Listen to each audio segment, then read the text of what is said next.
your friend is about to finish cottage yavo yavari kuvaka, and imba yacho aiwa yakurumidza. Ndofunga muri kungazozvionera mega. Vakati within a month toda kuita make sure kuti tawana pekugara. Handi vada kuzogara kunoko. Ndosaka vari kumhanya semamhanyire avari kuita, but vanhu manje vari kuita mubvunzo kuti cottage iyo bo here, hanzi kuvaka kunge muri kuvaka chitoro kudaro. I don't know why people are now like trying kuda kuanalyze dzimba dziri kuburitswa nemasocialite mazuva ano. Musi wesanditi handiri kune Atari akanzi kunge mo, imba kunge mo, takatauradzana mama V. I think kuti munhu wese ari kuvaka mazuva ano zvina kutombomira zvakanaka. Munhu wandikatoona akavaka recently kana kuti ari kuvaka Madam Boss, havana kumbopera vakriticizwa zvekutodaro. Hanzi nevanhu sezvo vakatiudza kuti vanowana $25,000 pamwedzi, vari kuvakireko imba inenge shop yepaGrowth Point. Hanzi ndofunga mumind mavo vaifunga kuti vada kuisa Nyati Investments ipapo. Vanhu kutaura kwevanhu soka hameno muri kuionawo sei, maiona sei imba yandaisa mapictures kuti iri kuluka here, chii chiri kumbonyatsoitika. Ndikunyatsoona zvangu kuti plan yacho ndeipi yacho, but anyway ini ndinongoti congratulations to them. Zvevanhu vanoshora vasina dzimba, aiwa tingambovateedzere ivavo. Veve vaiti vanopema vaivai, aiwa vazopema kusvika pakuvaka imba. Mari yekupema yasvika pakuvaka imba, munoti chiinazvo? Handi kupema zvakanaka ku. But I just feel like imba yaBarnabas yeBamlo inenge yakati nakei than yavari kuvaka iyi. I mean, I don't know, but I just feel like muri kuona background iyo yeBamlo neyamabva kuona zvakamira sei. Ndikuona senge Bamlo zvaye yakagona.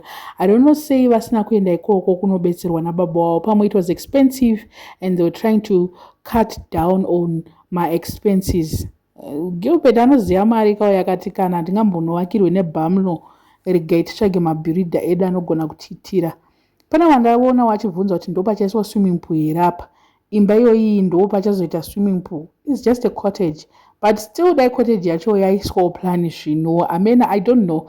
But for town, for mukati meHarare, kuita mapila akadai, amen. And I feel like it was going to be a nice thing if they had modern cottages, if they had my plan. But manje plan yavo iyo ungati maplan ekumusha vedu zvinhu zvacho soka. It looks more like vakaitirwawo maplan nemunhuwo akango handiziva hangu akaapprova that, but mutauni wedu ega ngatisadai so, ngatisadzikisira Harare kudai. Aiwa kungoti kwavo kunenge kwainzi kuchitungwiza. Amen. Pakati uko, amen. I don't know. Anyway, guys, who are we? Dai vakaisawo zviri professional, zvinoenderana neage yavo, ende kuvakawo mutauniwo zvinenge zvakuda kuti uvake usingafungi kuti uri kuvakira sekuru vako kana mbuya vako, kana kuona imba yasabhuku yekumusha, because kumusha munenge mune level renyu ramunenge muchiona, ende that level iroro ukaritora ukariisa kutauni uchiti sabhuku akavaka imba yakanaka, aiwa unosekwa nevanhu seizvozvezvo. Ananyati vari kusekwa zvavo, but anyway that cottage is just a cottage, meaning a cottage I think kuti munonyatsoiziva. So amen, I don't know what you guys think, but ananyatika hanzi nemwe panapa une mari iwewe vaka imba kwayo, my followers avo ari kudayo hanzi nyati nemari yako, why are you building such a house? And then mumwe hanzi vakaimba ine hunhu nyati hautambure wani usadaro usaomere wewe. Vanhu vatoona is a way of kuti vari kuomera. Why are they building imba yakadai so? And then zvikanzi nemumwe panapa munhu anovaka ine marooms anoshandisa kwete ekuchengeta zvikwambo. Saka vari kutaura anochengeta zvikwambo ndiana ane masocialites mamwe ane dzimba hombe idzo ndo vari kutaurwa here. Mwana ngavabude pachena kuti vari kutaura ani panapa, because ananyati vachavaka imba hombe. But I just feel like for kungoti pamba pako pasaite imwe yaya, don't build a structure isingazo kunozokuita se complement the bigger one.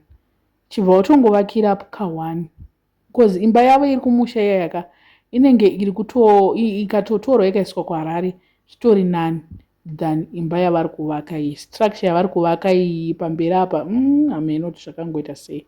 Hatinoda kushora zviri because isi hazvitori nawo, but wo hatingambotadziswe kakomenta zvatinoda nyange tisina futi tinotokomentawo futi. I don't know what you guys think nenyaya iyi. Let me know in the comment section what are your thoughts. vasati vasubscriber, please make sure that you're subscribed and see you in my next video.